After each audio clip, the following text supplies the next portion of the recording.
Crimson Tales awaits secrets, suspense, and stories that will haunt your mind. Harry returned to the throne and lifted his voice so it carried to every corner. Send a Bifrost envoy to Vanaheim. Request an immediate diplomatic meeting. Valley's eyebrows shot up. That may appear weak. Harry's expression hardened. What it will appear, he said evenly, is civilized, something many in this room have forgotten. Murmurs erupted. Some nobles looked displeased. Others exchanged wary glances. Lord Carroll, his beard braided with gold rings, finally spoke. And if Vanaheim demands reparations, territory, trade rights, access to Uru, Harry's glare sliced toward him. Asgard does not pay reparations for crimes we did not commit. He stepped closer to the nobles, voice low, deadly. And we do not bow to foreign demands simply because someone inside our borders is playing puppet master. Kirill stiffened. Brynhild looked away. Valley merely smiled faintly, too faintly. Harry catalogued each reaction, memorized them. These nobles were not merely frightened. Some even seemed pleased. Sirius leaned in, whispering, "Someone set this up, quite literally." Harry nodded. "I know." Aloud, he continued. "All Forge Masters will be questioned, all logs reviewed, memory stones checked. A full audit begins today." The Einherjar saluted and left at once. "The envoy bodies," Harry added softly, "shall be preserved and returned with honor to their people. That is the least they deserve." There was a moment of uncomfortable silence. Respect wasn't something Asgard often extended to other realms. Harry dismissed the council. They filed out slowly, whispering to one another, calculating, assessing, recalculating. Their greed and fear churned in the air like storm winds. As the doors closed behind the last noble, Sirius exhaled deeply. "They're circling you like vultures, pup." Harry didn't deny it. His eyes remained locked on the blood-stained daggers. "They are waiting for me to make a mistake," he murmured. Sirius placed a steadying hand on his shoulder. "They all will pay." Harry closed his fist around one dagger. The metal sang, responding to the prince's magic. "This wasn't just murder," Harry whispered. "This was a message." He lifted his head, face calm and utterly lethal. "Someone wants Asgard at war." His eyes darkened. "And someone wants me off this throne." The forges of Asgard were never quiet. Even in peacetime, the deep caverns beneath the Golden City hummed with heat and metal, runes glowing like slow-burning stars across anvils and furnaces. But today, the forge felt tense. Every smith paused in their work as Prince Harry entered, armored boots ringing sharply against stone. Harry had no guards with him. He refused them when investigating anything delicate. His presence alone was protection enough.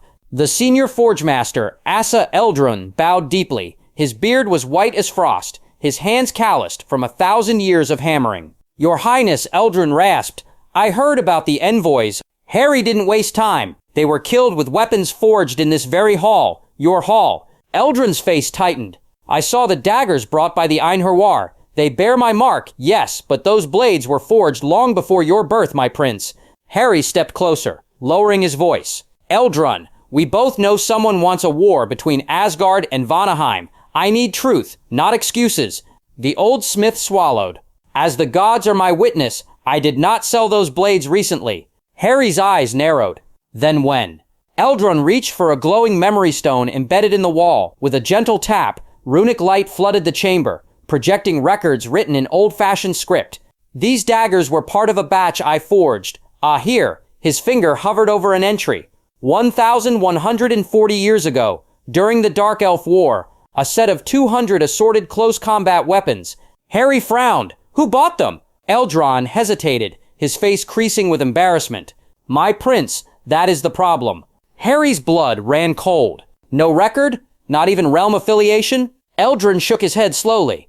"In those days, your highness, the wars were frequent. Merchants, mercenaries, nobles, people bought in bulk. They paid in gold, but they preferred anonymity." Harry stared at the glimmering runes, jaw tightening. 1,000-year-old sale, no name, weapons resurfacing now. A perfect tool for a conspiracy.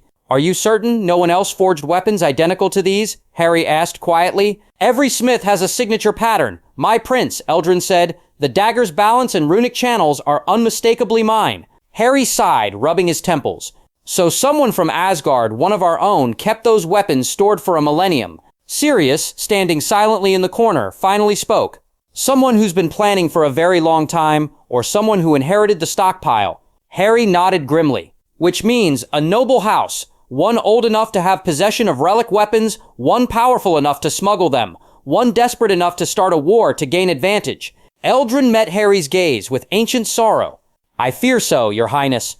Harry turned away, cloak swirling. Harry didn't stop there. He visited forge after forge, spoke to metal singers whose songs shaped swords, questioned rune engravers, armor bounders, smelters. Everywhere, he got the same answer. Yes, that is Eldrin's work. Yes, the batch was ancient. No, no one knows who bought it. Not a single lead. No trace of a current buyer. Nothing useful. Asgardian bureaucracy was thorough, except during wartime centuries ago, when secrecy was sometimes encouraged. By the time Harry left the sixth forge, frustration was clawing up his spine. Sirius caught up beside him. You all right? No, Harry muttered. Someone outplayed us, left nothing behind except a 1,000-year-old trail. He kicked a loose stone, it skittered across the ground. This wasn't random, he said. Someone waited until Odin was gone, until Vanaheim was already angry, until Asgard was stretched thin, and then used old weapons to spark a diplomatic nightmare. Sirius folded his arms. So what now? Harry slowed, staring at the gleaming halls of Asgard with a hard expression. Now I stop guessing, he said, and I start cornering suspects. He turned toward the palace. Every noble who has a vault old enough to store those weapons, every house with private armies, everyone who wanted the trade treaty signed, everyone who argued against sending troops. His eyes darkened. I will speak with them personally. Sirius raised a brow. Interrogation? Not formal. Harry smirked coldly. I'm simply going to make them nervous. The war with Jotunheim had shaken the realms. Now the diplomatic crisis with Vanaheim threatened to drag Asgard into yet another inferno. Harry had expected reports. He had expected complaints from nobles. He had expected petitions. He did not expect the throne room doors to slam open. 2 Einherjar guards stumbled inside, half carrying, half dragging, a man whose cloak was torn, armor dented, and boots covered in Vanaheim's distinctive moss. Harry stood instantly. Report, he commanded. The guards bowed. My prince, this one arrived at the Bifrost Gate, demanding immediate audience. He is... The battered man lifted his head, revealing an Asgardian face, angular, proud, and bloodied. One of ours, he croaked. Spy division, embedded in Vanaheim. Harry's heart dropped. Release him, he ordered. The guards helped the man stand upright. He wavered, clutching his ribs, and Harry crossed the room in 3 strides. He grabbed the man's shoulders gently. Name. The spy swallowed hard. Eric, son of Brolf, field operative, stationed in the capital of Vanaheim. Harry's jaw clenched. You were due to report in 2 weeks. Why return now? Eric gave a humorless, ragged laugh. Because, Your Highness, we may not have 2 weeks. The guards stepped back as Harry guided Eric to a bench beside the throne. Speak, Harry urged. Tell me everything. Eric drew a shaking breath. The situation in Vanaheim has deteriorated rapidly. After the death of the envoys, sentiment has turned violently against Asgard. Harry grimaced. Even though we did nothing. Eric shook his head. It does not matter. The Green Circle blames us. Merchants blame us. Nobles accuse Asgard of trying to destabilize their realm. Harry's expression darkened. And the king? King Fries, pressured. Almost cornered. Eric's fingers trembled as he removed a broken dagger from his belt. The Green Circle has stirred the populace. They claim Asgard murdered the envoys to provoke war. Harry cursed softly beneath his breath. Eric continued hoarsely. The king has ordered mobilization. Full mobilization. The Vanir host is assembling as we speak. The room went deathly still. Harry stared at him, voice barely above a whisper. How long? 3, maybe 4 days before they march. Harry's breath left him in a sharp exhale. This was worse than he'd feared. Far worse. And the attack on the outpost? Harry questioned. The Green Circle took our workers hostage. Has there been any update? Eric nodded grimly. They've executed 2 of the hostages publicly as a warning. Harry's blood boiled. But the king, he pressed. Did he authorize it? No, he's losing control. Eric shook his head. The zealots rally the populace and the king is forced to follow. If he doesn't march to war, he risks losing his throne. Harry sank back, eyes narrowing, brain racing. A powerless king, a hostile faction, a dead envoy, a staged assassination. This wasn't just bad politics. It was a setup. Eric bowed his head. I risked everything to return. If I was caught, I'd be executed as a traitor. But Asgard must know, you must prepare. Harry placed a steady hand on the spy's shoulder. You did the right thing, and you will be honored for it. Eric's eyes shimmered. Relief, exhaustion, loyalty. Harry turned to the guards. Take him to the healing halls, full medical priority, and inform the palace staff that he is under my personal protection. The guards bowed and led Eric out. Now alone, Harry walked slowly back toward the throne, each step heavy. He didn't sit. He stood before it, staring out the open balcony at the shimmering Bifrost and the distant horizon where Vanaheim lay. So it begins, he whispered. A war on two fronts. Enemies inside Asgard. Enemies gathering outside. And he was the one who had to hold the realm together. Harry exhaled sharply. Prepare for war, he murmured to the empty hall. But I won't strike first, not unless I have proof of who staged this. His eyes hardened, steel beneath emerald. And I will find them. Snow fell in slow, crystalline spirals, a gentle contrast to the ruin that stretched across the horizon. For the first time in many years, Odin and Loki stood side by side without bickering, without provocation, without even a shared glare. The two Asgardian royals, so different in temperament, so often in conflict, looked utterly stunned. Before them lay the once immortal stronghold of the Frost Giants, the Palace of Yngvi, seat of ice monarchs for countless ages, carved from glacier walls, enchanted with runic frost, protected by titanic guardians. Now it looked like a bottle smashed upon a stone. Its pillars were cracked and broken. Its walls had collapsed inward. Massive chunks of thick ice were melted through, leaving glass-smooth holes where Wanda's red chaos fire had burned clean. The palace hadn't fallen.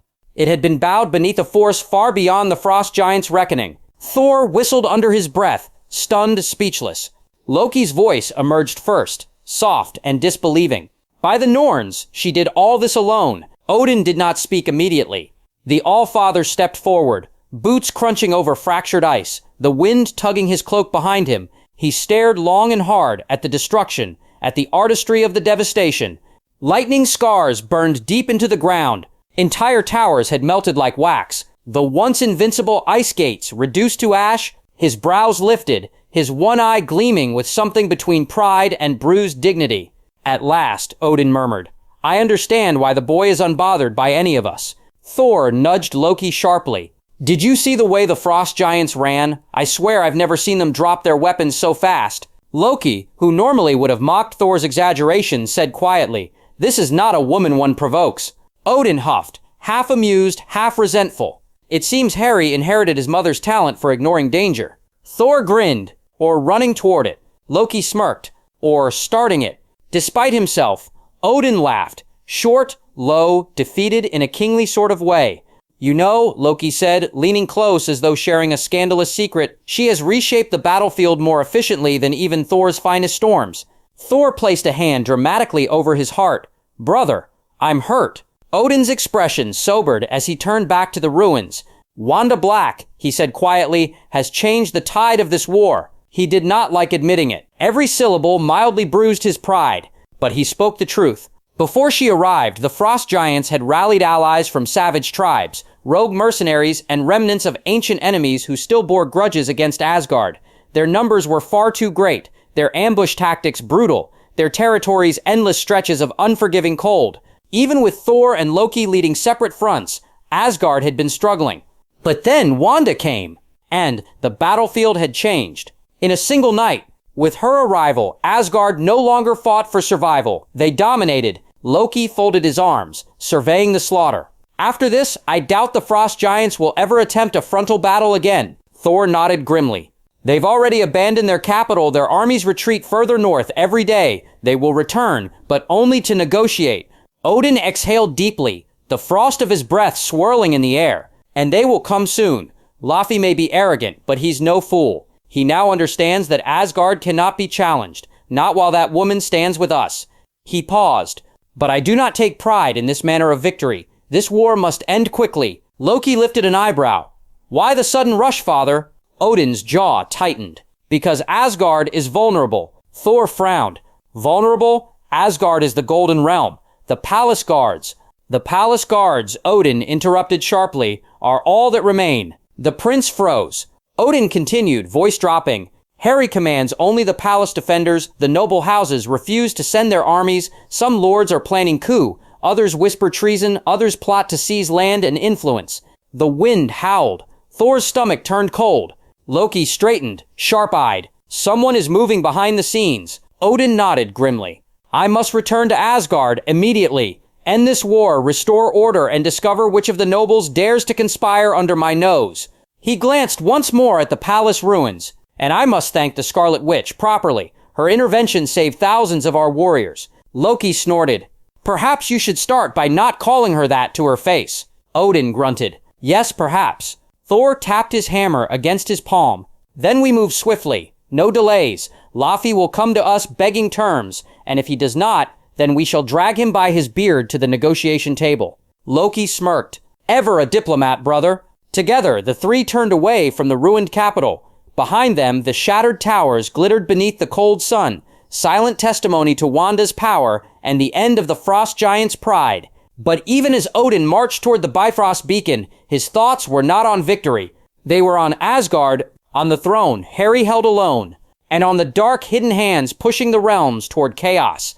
I must return, Odin whispered to himself, before the true enemy strikes. The cold of Jotunheim bit at exposed skin like a living thing, sharp and cruel. But Wanda did not shiver. Red mist crackled at her fingertips as she strode across the frozen plains, boots leaving steaming prints on the ice. Behind her marched 2,000 Asgardian warriors. The strongest Odin had been willing to spare. They followed her not out of command, but out of awe. For in the short days she had fought beside them, Wanda had become a legend. Entire fortresses had crumbled under her wrath. Enemies who once feared only Odin's spear now feared her crimson fire. She moved like an omen. The warriors followed her like a tide.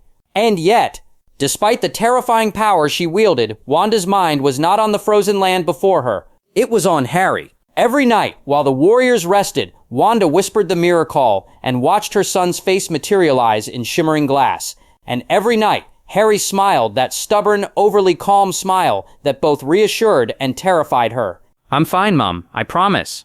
Fine. But behind those eyes, there was exhaustion. Behind his steady voice, tension. Wanda felt it. A mother always does. And the more Harry tried to reassure her, the more Wanda's instincts screamed. Her magic trembled with unease.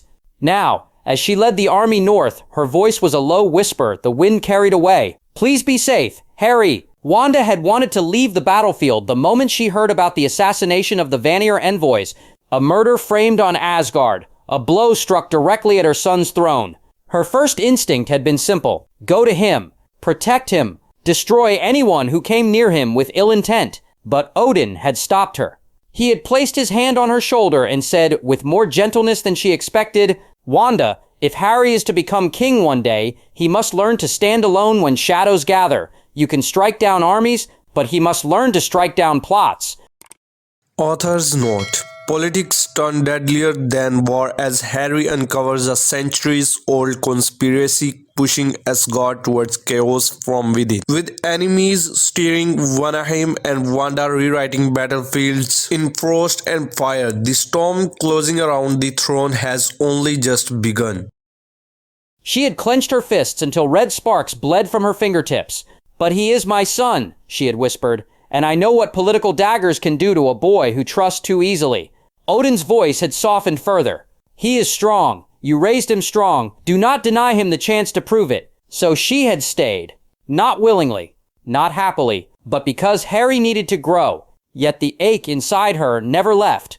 Ahead, the trail of the fleeing frost giants grew clearer. Shattered trees frozen mid-fall. Patches of trampled snow. Footprints too large for any Asgardian to mistake. A captain rode up to Wanda's side.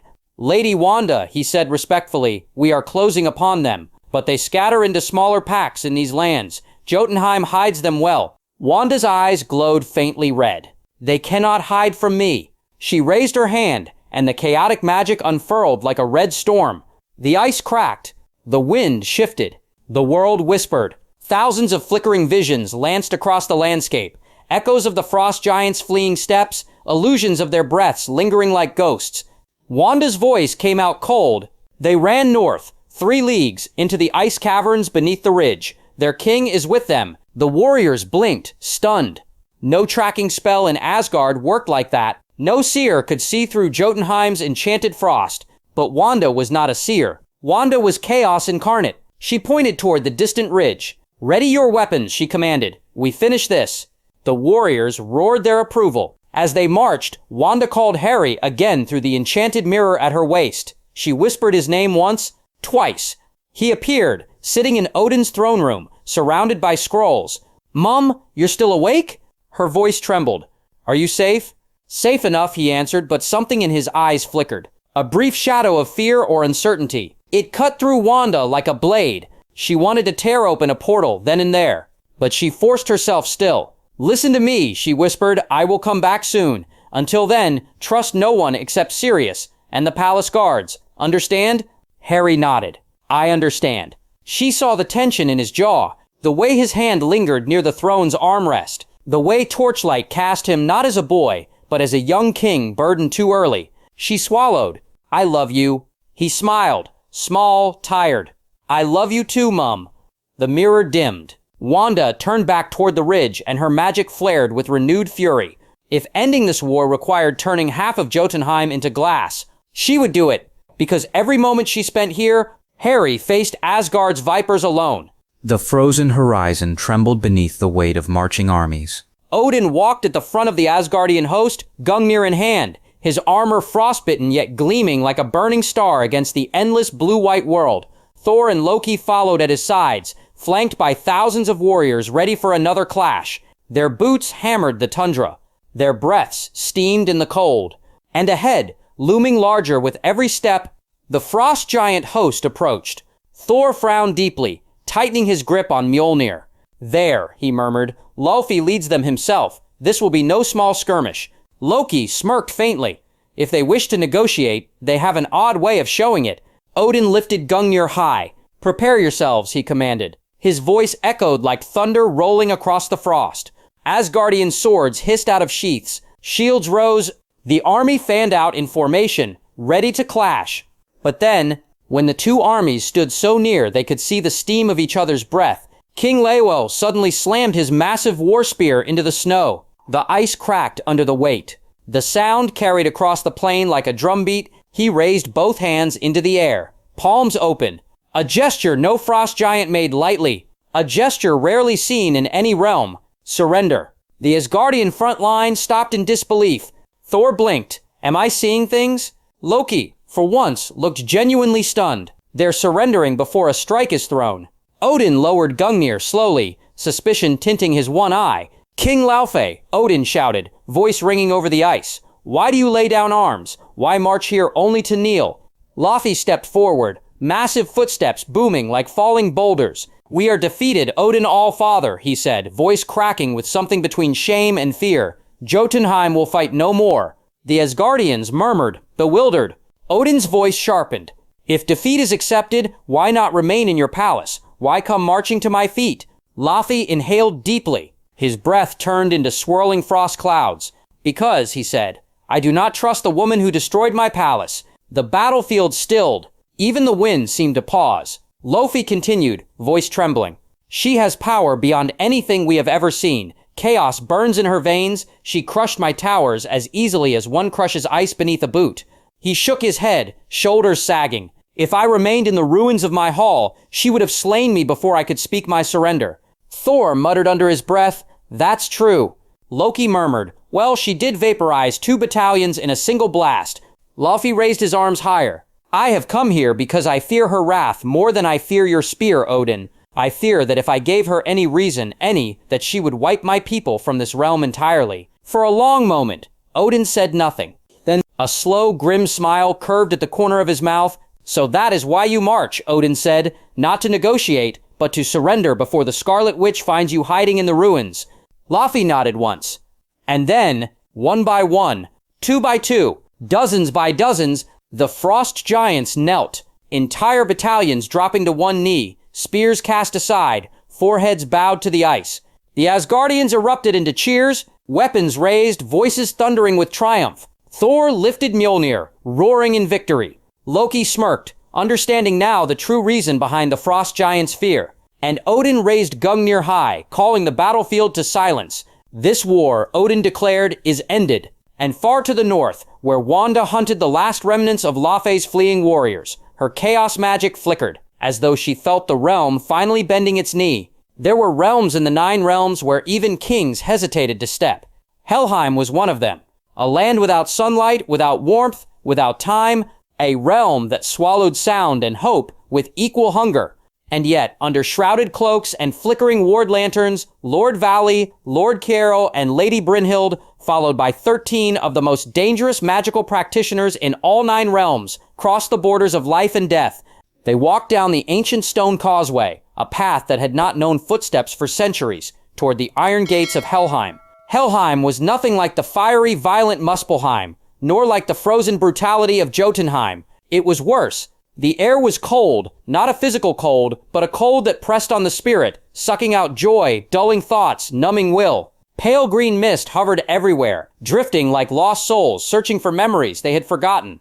Dead trees, twisted and skeletal, lined the path, their branches creaking, though no wind blew. Valley shivered despite the layers of enchanted armor. "This place," he muttered. "Even the air tastes like despair." One of the sorcerers, a gaunt man with silver runes carved into his scalp, whispered, "Do not breathe too deeply, my lord. The mist feeds on fear. Inhale too much, and your mind will remain here, even if your body leaves." Kiarl pulled his cloak closer, trying to suppress the tremor in his voice. How did Odin allow such a realm to exist? Lady Brynhild scoffed under her breath. He didn't. His daughter did. Ahead, looming from the darkness, the gates of Nostrand rose, towering, spiked, forged from dead stars and cursed iron. Souls clung to the bars like pale moths, their whispering a constant eerie hum. Love a VEA, love a VEA, love a VEA, love a VEA, love a VEA. Vali paled. "Why do they warn us?"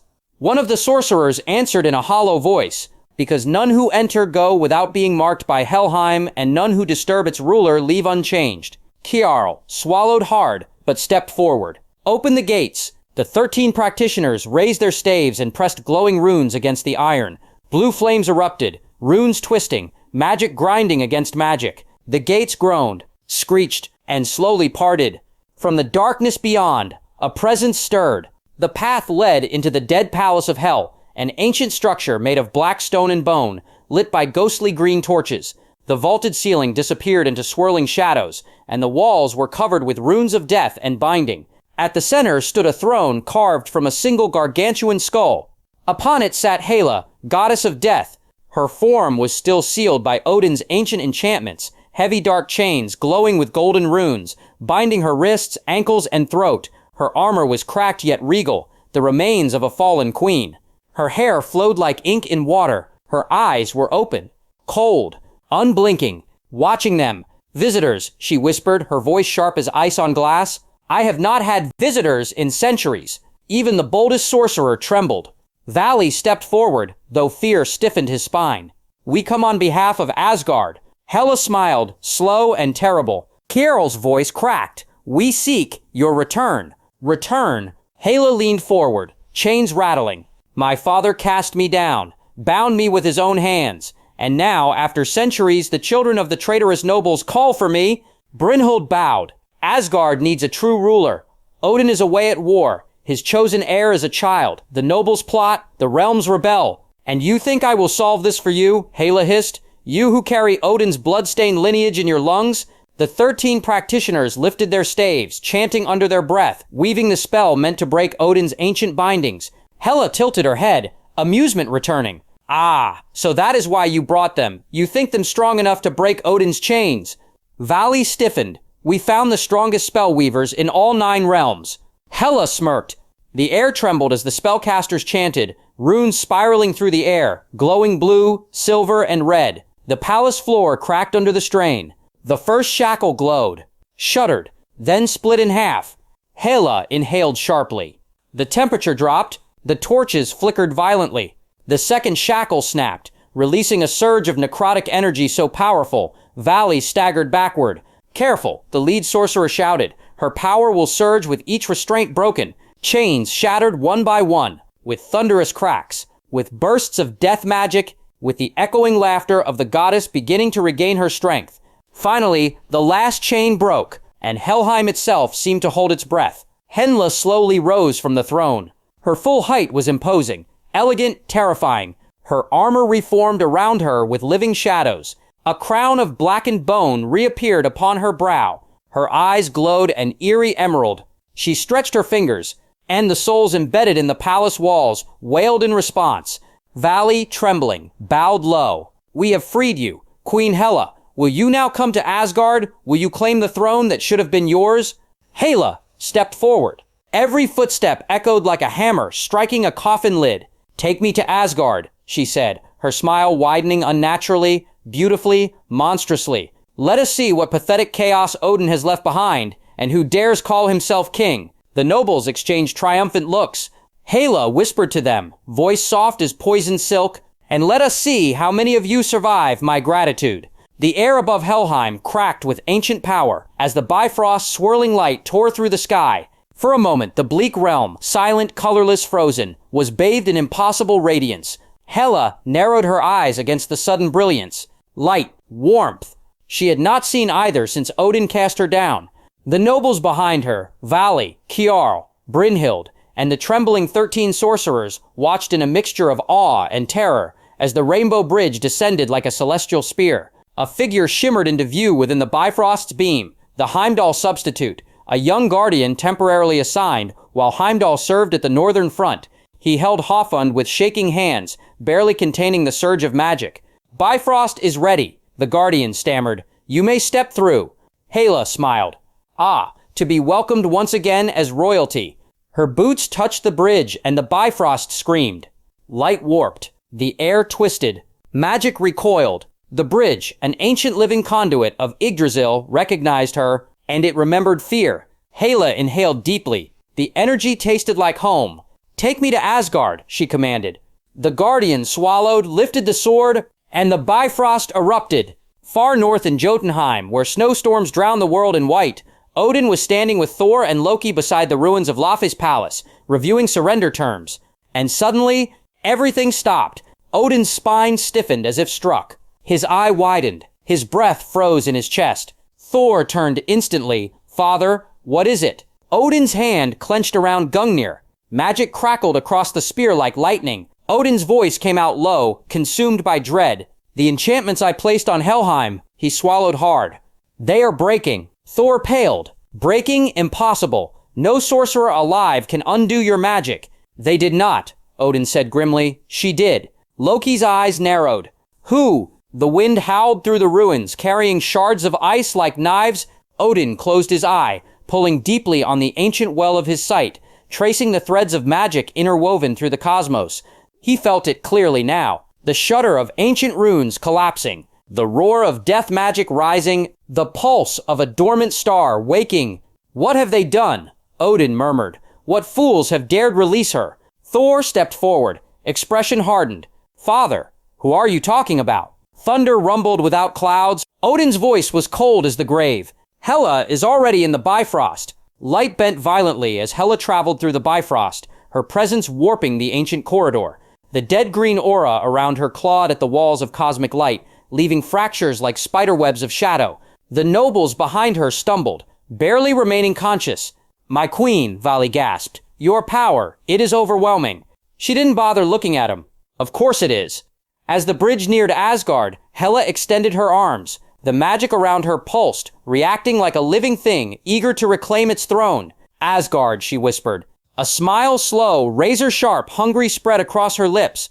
"I'm home." Odin's fingers tightened around Gungnir as the shudder of ancient magic rippled through him. His breath hitched, his lone eye widened in alarm. Thor stepped forward quickly. "Father, what is it?" Loki frowned, studying Odin's expression. "I have never seen you react this way." Odin did not answer immediately. His gaze was distant, as if watching something unfold across realms. Finally, his voice came out low, almost disbelieving. "A power I sealed has been unleashed." Thor and Loki exchanged confused looks. "Sealed?" Thor repeated. "By you? What power? Whose power?" Loki demanded. Odin inhaled sharply. "You cannot know," he said firmly. "Not yet. What matters is this. She is ancient, she is deadly, and she is coming to Asgard." The princes stiffened at the word she. Loki narrowed his eyes. Father, who is she? Odin's jaw clenched. A being who sees the throne as hers by right. Neither Thor nor Loki understood, but both felt the dread settle into their bones. Odin turned abruptly to Wanda. Wanda, he said, voice edged with urgency. You must go now. Someone unimaginably powerful has stepped onto Asgard. Someone who will try to kill Harry and seize the throne. Wanda's eyes widened. Then why are we still talking? Before Odin could reply, she tore open a scarlet star-shaped portal with a sweep of her hand. The air cracked with cosmic force. Odin nodded once. Protect him. You are the only one who can defeat her. Wanda vanished in a flash of red light. Thor stared at the space where she disappeared.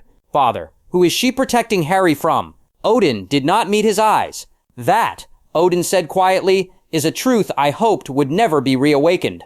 Harry had just finished interrogating another Forge Master when the hairs on the back of his neck rose. The guards beside him tensed. Magic pulsed behind him, raw, crackling, familiar. A crimson portal ripped open. Wanda stepped through, breathing hard. Mum, Harry blinked. Are you all right? What happened? Wanda didn't waste time. She took Harry's face in her hands, scanning him as if expecting to find wounds. Are you hurt? Did she reach you yet? Harry frowned. She? Who are you talking about? Wanda exhaled shakily. Someone Odin warned me about. Someone he sealed long before even Thor was born. Harry felt cold. Sealed? As in imprisoned? Yes, Wanda whispered, and she is free now. The guards exchanged terrified glances. Harry squared his shoulders. Is she coming here? Wanda nodded. She is already in Asgard, and she is looking for the one sitting on the throne. Harry swallowed. Me. Yes, Wanda said, and she is powerful. Far more than any enemy you've ever faced. Odin told me she will try to take the throne and kill you first. A tremor shook the golden corridors. A cold wind swept through. A wind that did not belong in Asgard. Wanda's eyes flashed red. She's close. Author's note: as Wanda's wrath forces a kingdom to its knees, a far darker storm is unleashed when forbidden chains are shattered in Helheim. Victory fades into terror as an ancient queen rises and the true war for Asgard's throne finally begins. Harry tightened his fists, lightning crackling between his fingers. Then let's go greet her. Wanda pulled him closer, her voice stark. No, not alone. Stay beside me. Until Odin arrives, I am your shield, because whoever she is not coming to speak. A shadow passed over the window. A distant metallic scrape echoed like a blade dragged across stone. Wanda whispered, she is coming to conquer. A strange stillness fell over the palace. It began as a tremor, barely noticeable, like the breath of a sleeping beast deep beneath the golden floors. The guard captain turned his head sharply, hand tightening around his spear. My prince, he whispered. Do you feel that? Harry did. The air had shifted, thickened, darkened, as if Asgard itself remembered something ancient and feared it. Wanda placed a protective hand in front of Harry, her fingers glowing faintly red. She's inside the palace, she murmured. She's not masking her presence anymore. Another tremor tore through the ground. Then a crack split the golden tiles of the throne room's outer corridor, long, jagged, like a wound spreading through Asgardian stone. The guards backed away. Harry's lightning simmered across his knuckles. Wanda's magic circled her like a living storm. Then, thud, a heavy, deliberate footstep echoed. 2 dead. Another, slow, inevitable. Each step reverberated like a countdown. Harry raised his chin. Show yourself. A low, amused laugh answered him. A woman's laugh, rich and venomous.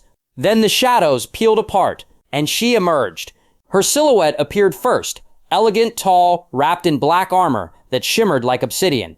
A living crown of jagged, antler-like horns grew from her skull, absorbing the light around her. Her cloak trailed behind her like a slice of midnight. Her eyes were green fire, hungry fire, a predator seeing prey. She stepped into the throne room, into Odin's hall, like she owned it, like she never left. Wanda inhaled sharply. Harry stood straighter. Her eyes flicked to Harry. And you, the child who plays king. Harry's jaw tightened. Who are you? Hela smiled lazily. You may call me Aunt Hela. Her voice dripped with smug amusement. Firstborn of Odin, goddess of death. For a heartbeat, the throne room of Asgard did not breathe. It could not. Every guard, every noble froze where they stood, as the newly freed goddess of death stared down the young prince of Asgard. Her presence, cold, ancient, overwhelming, pressed against the air like a storm waiting to break. Even the golden walls seemed to dim, reflecting shadows that did not belong to Asgard. Harry stood tall beneath her gaze, refusing to flinch. Wanda moved half a step forward, both palms aglow with swirling red fire. Chaos magic crackled around her wrists in long spirals, unstable, unpredictable, hungry. Dozens of Asgardian guards circled them with their weapons drawn, hands shaking despite their bravery. None of them had ever faced a foe like this. And Hela, her jagged crown of blackened horns rising above her like the crest of a great beast, only smiled. A sharp, sinister smile that knew too much. A smile that promised death.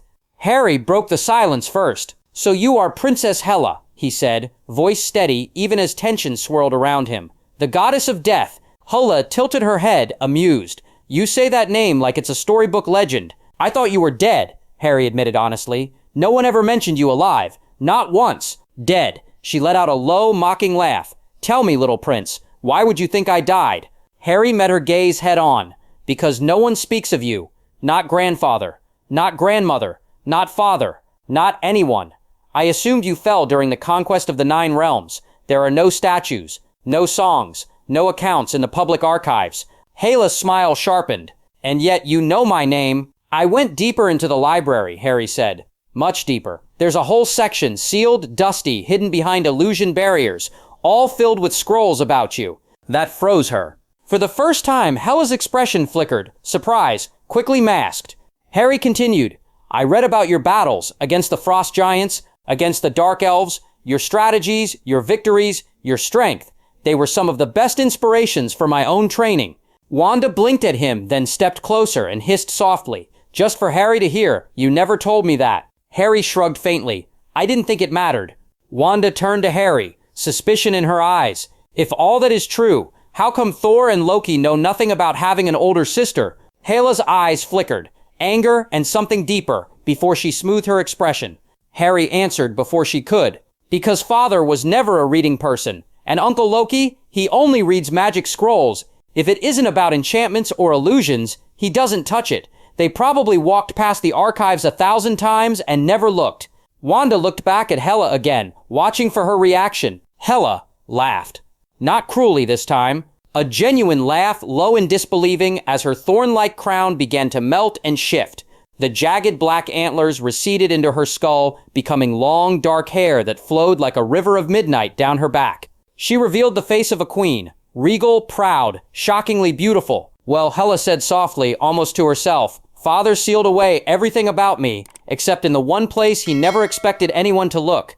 Her gaze rested on Harry, with interest that was no longer murderous. "You may be more interesting than I thought." Wanda shifted immediately in front of Harry. "Don't mistake curiosity for invitation." "Calm down, witch," Hela said with amusement. "If I wanted him dead, no one here could stop me." Red magic flared violently in Wanda's palms. Harry placed a gentle hand on her arm. "Mom," he murmured, "it's all right." "It is not all right," Wanda muttered through clenched teeth. "She tried to kill you a moment ago." He glanced back toward the throne room doors. "Put away your weapons," he commanded. The Asgardian guards froze. "But my prince—" "That's an order," Harry said firmly.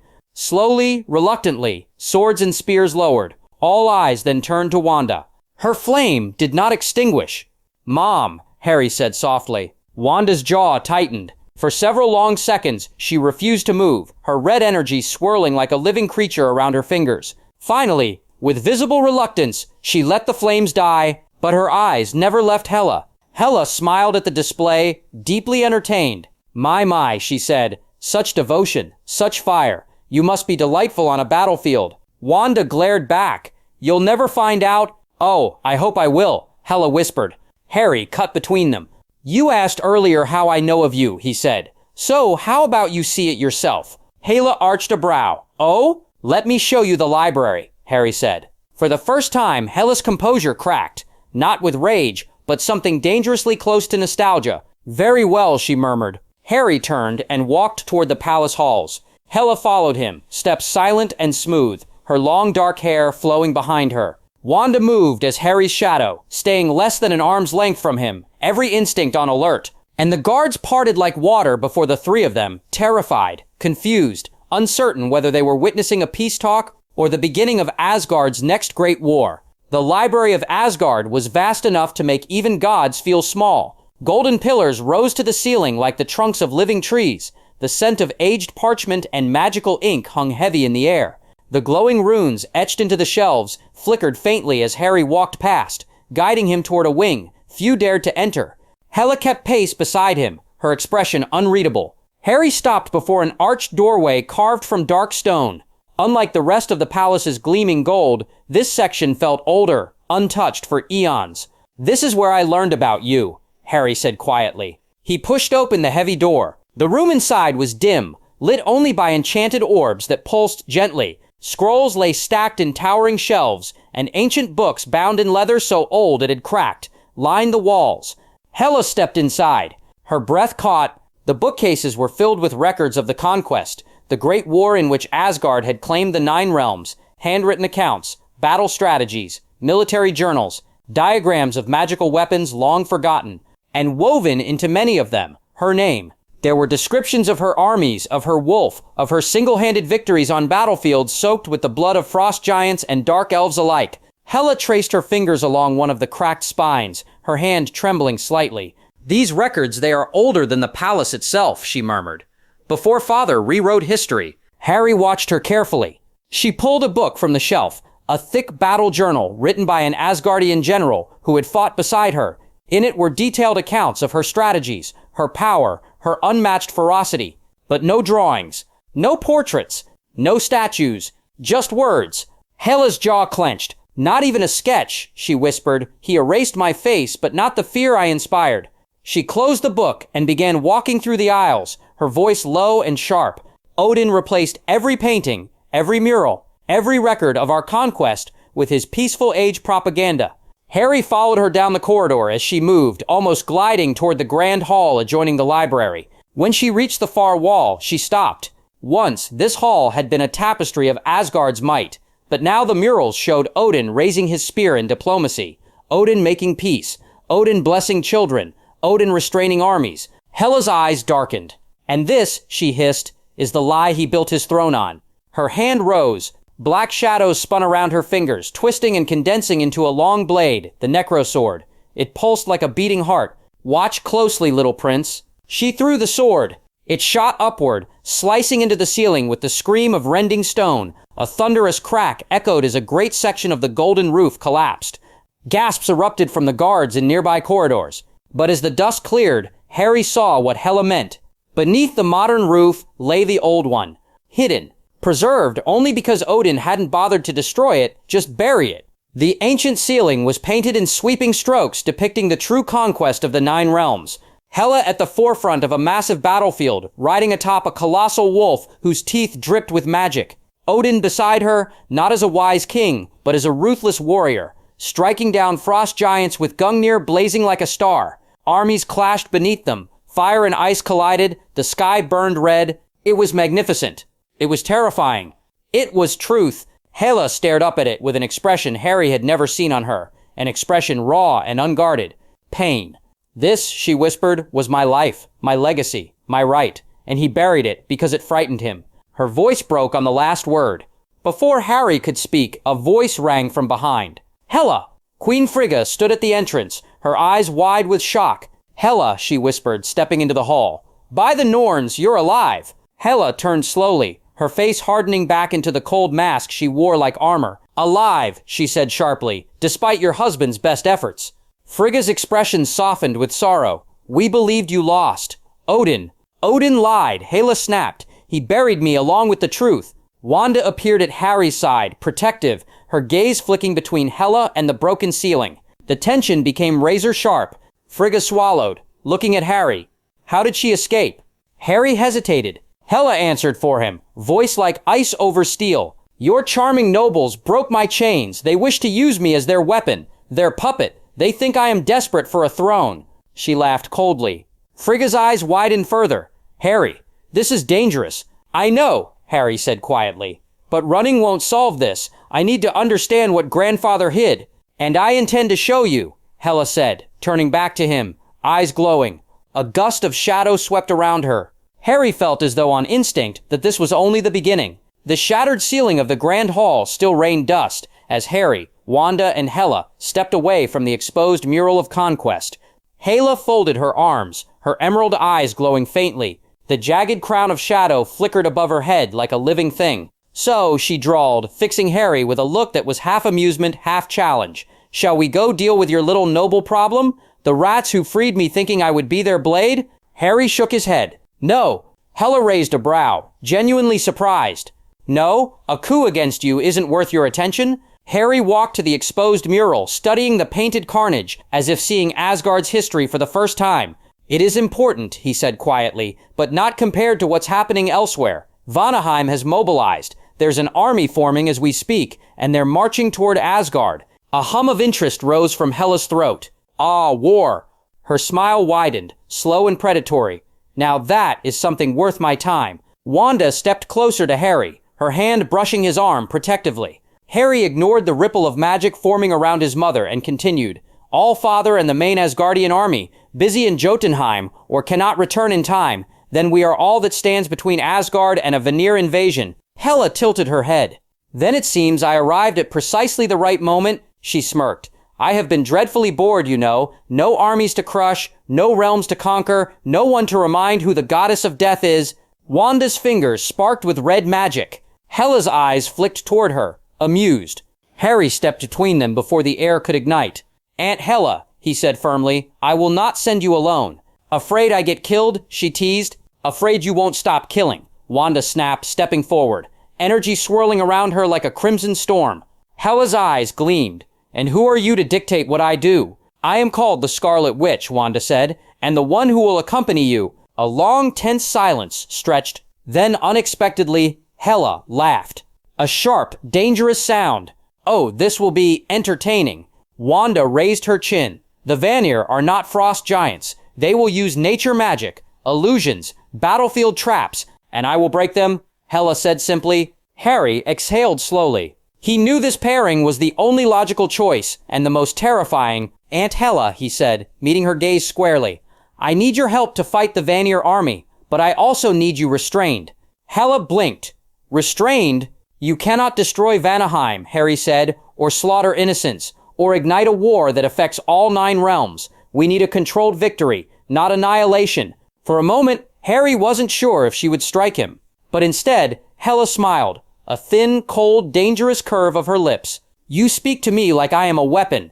In this situation, Harry replied calmly, you are. Wanda's red magic flared. And I will be the leash, she said quietly. Hela's expression shifted, something unreadable flashing across her gaze. Then she nodded. Very well, little prince, she said. I will march with your mother, and together, her smile grew razor sharp, we will handle your Vanir problem. Harry stepped forward, placing a hand on Wanda's shoulder. Please be careful, he whispered. Wanda softened. Only for him.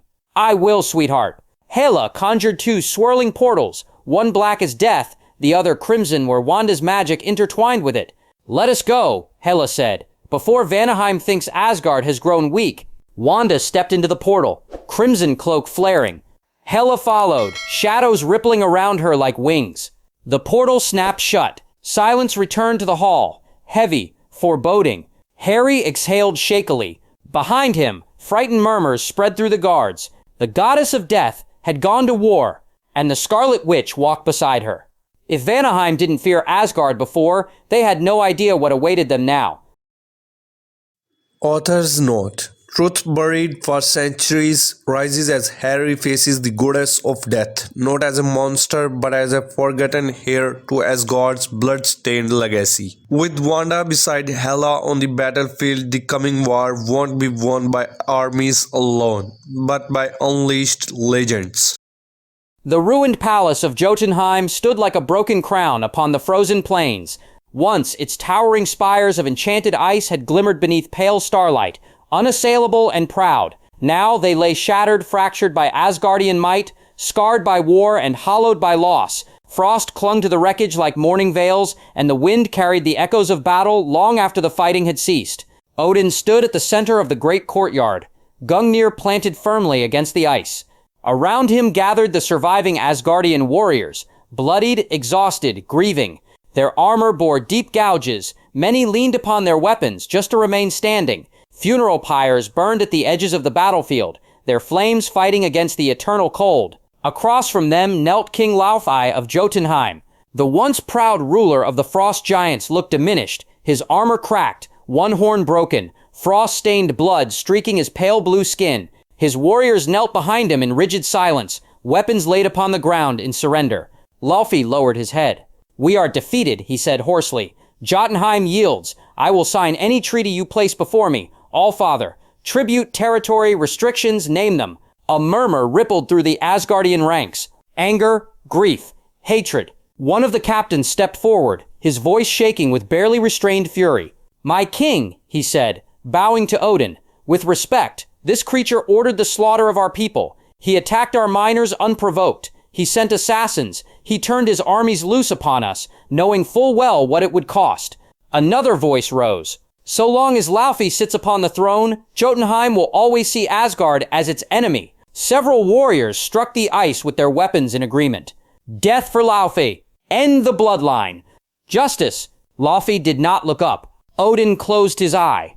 He had expected this. When he finally spoke, his voice carried the weight of ages. "You speak the truth," Odin said. "So long as a frost giant king rules Jotunheim, hatred for Asgard will endure." The Asgardians nodded grimly. "But," Odin continued, lifting Gungnir slightly, "there is one frost giant who does not share that hatred."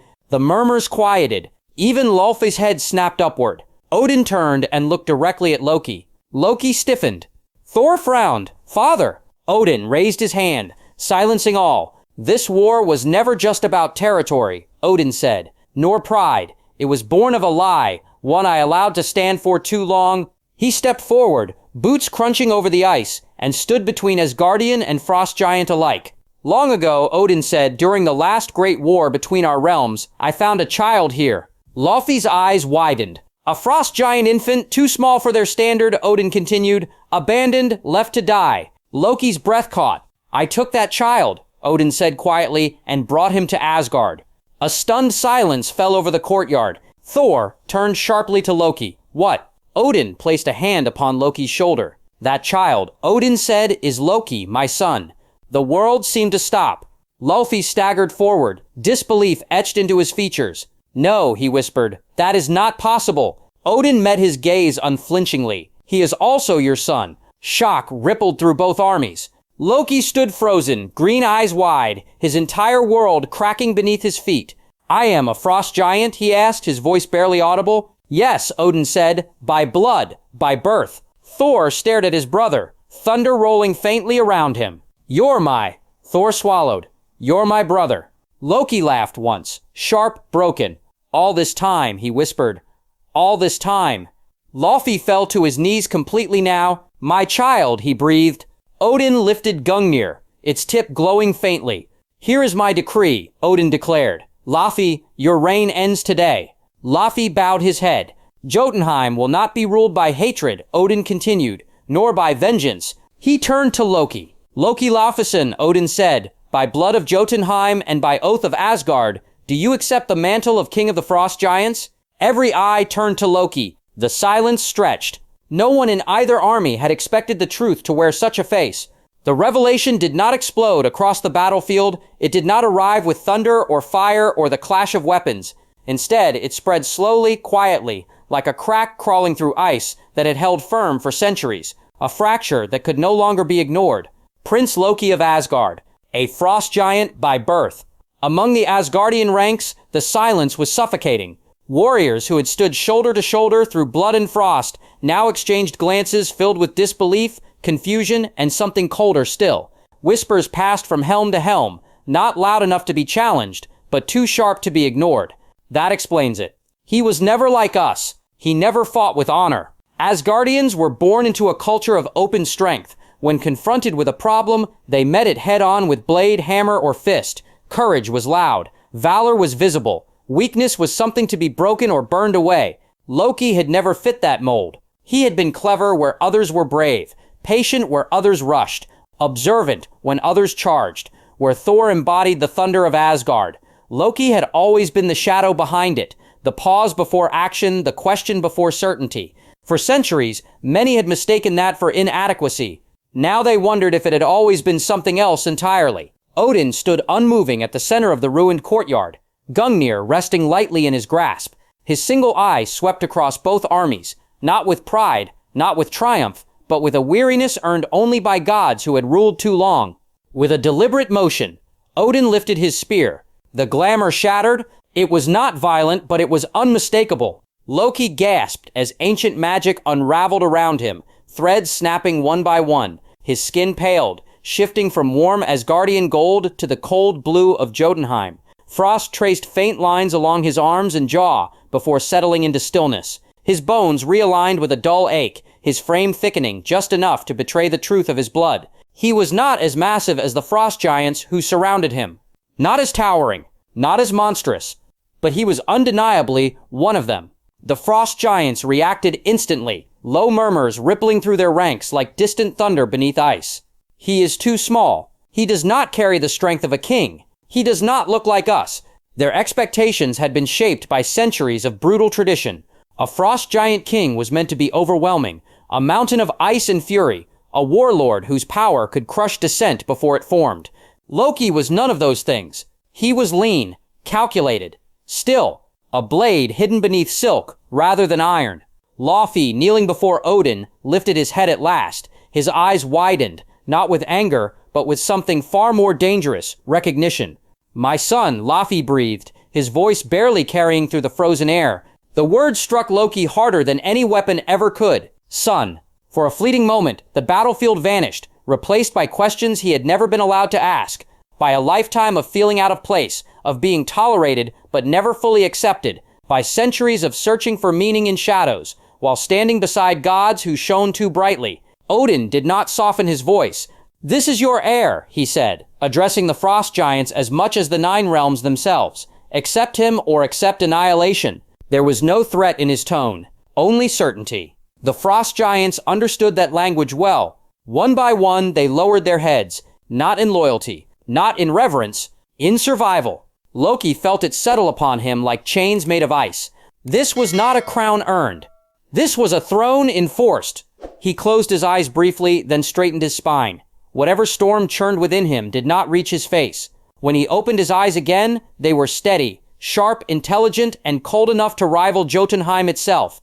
"I will not rule you as a conqueror," Loki said, his voice carrying easily through the ruined courtyard, "nor as a tyrant who demands obedience through fear."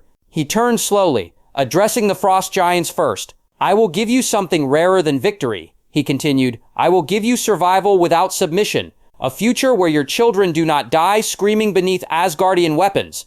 Then he faced the Asgardians. "And I will give you peace, not forged through extermination, but through control." The response was not applause. It was not acceptance. It was silence. Thor watched his brother from across the courtyard, storm clouds gathering faintly around him. He wanted to speak, wanted to say something, anything, to bridge the chasm that had just opened beneath his feet. But what words could possibly exist for this moment? Odin's decision had ended the war. It had also reshaped the Nine Realms in a single stroke. Among the Asgardian warriors, distrust lingered like poison in the blood. Many could not forget the bodies of their fallen. Many could not imagine trusting a frost giant, much less one who had spent his life deceiving them by existing as something he was not. Prince Loki had never been beloved. Now he was feared. And fear, Odin knew, was a dangerous foundation for peace. Loki sensed it too. He stood there, crowned not by ceremony but by necessity, ruling a realm that did not trust him, and watched by another that feared him. A king born of ice and lies, standing between two worlds that would gladly see him fail. Yet beneath the weight of it all, something else stirred. Resolve. If he was to be hated, then let it be for the right reasons. If he was to rule, then it would be with intention, not cruelty. The war was over, but the consequences of Odin's choice would echo for ages. And Loki Laufeyson, king of Jotunheim, would learn, faster than any before him, that the most dangerous battles were never fought with weapons at all. The Bifrost roared, not with the fury of battle or the urgency of retreat, but with something deeper, relief. Its rainbow light cut through the skies of Asgard, stretching from the stars themselves to the great stone of the observatory. The bridge shimmered brighter than it had in weeks, as if even the ancient magic of the Nine Realms sensed that this journey was different. This time, the warriors were coming home. One by one, silhouettes emerged within the light-armored figures, banners tattered but still flying, weapons scarred by frost and blood. The first boots struck Asgardian stone, and for a heartbeat there was silence. Then the cheers erupted. Asgard's people flooded the great plaza. Smiths left their forges. Healers stepped away from their halls. Families pushed forward, eyes searching desperately for familiar faces. The Golden City rang with voices, laughter breaking through tears. Names shouted again and again as soldiers were recognized and embraced. The war horn sounded, not as a call to arms, but as a welcome. Odin stepped from the heart of the Bifrost last. He stood tall despite the weight of battle still clinging to him. His armor scarred, his cloak torn at the edges. Gungnir rested in his grasp, its glow subdued now, as though even the spear knew its task was done, for the moment. The crowd fell silent as he appeared. Then, as one, they bowed. Odin lifted a hand. "No," he said, his voice carrying across the plaza. "Not to me. Rise. This victory belongs to all of you." Behind him, the rest of the army emerged, rank after rank of Asgardian warriors. Some walked unassisted, pride in every step. Others leaned on comrades. And then came the wounded, not broken, but healing. Many of those thought lost stepped onto Asgardian soil whole again, scars faded, strength restored by the healers who had returned ahead of the army. Gasps rippled through the crowd as mothers recognized sons they had already mourned, as brothers clasped forearms that had once been severed. The healers had worked without rest, and they were waiting. From the marble steps of the palace, the healing hall opened its doors wide. White-robed figures moved swiftly, guiding those still injured inside, murmuring reassurances, hands already glowing with restorative magic. "We've got you now," one healer whispered to a limping soldier. "You're home." The soldier broke down, sobbing before he even reached the doors. Odin watched it all in silence. This was the cost of war. Not the battles, not the treaties, but the moments after, when survival finally had time to feel real. A horn sounded again, this time closer. Harry stood at the edge of the plaza, flanked by palace guards, his expression carefully controlled. He wore no armor, no crown, only the deep blue and gold of Asgard's royal house. Yet the soldiers' gazes found him instinctively. The prince, the one who had ruled in Odin's absence. Odin met his grandson's eyes across the crowd. For a brief moment, nothing else existed. Then Odin descended the steps and placed a hand on Harry's shoulder. "You held," Odin said quietly. "Asgard still stands."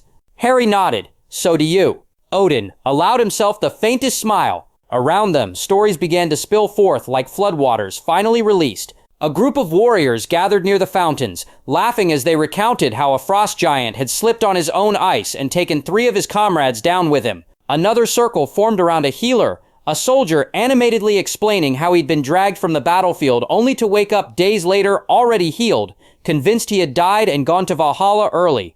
"We didn't," his friend corrected with a grin. "Apparently Valhalla smells worse." Laughter rippled through the crowd.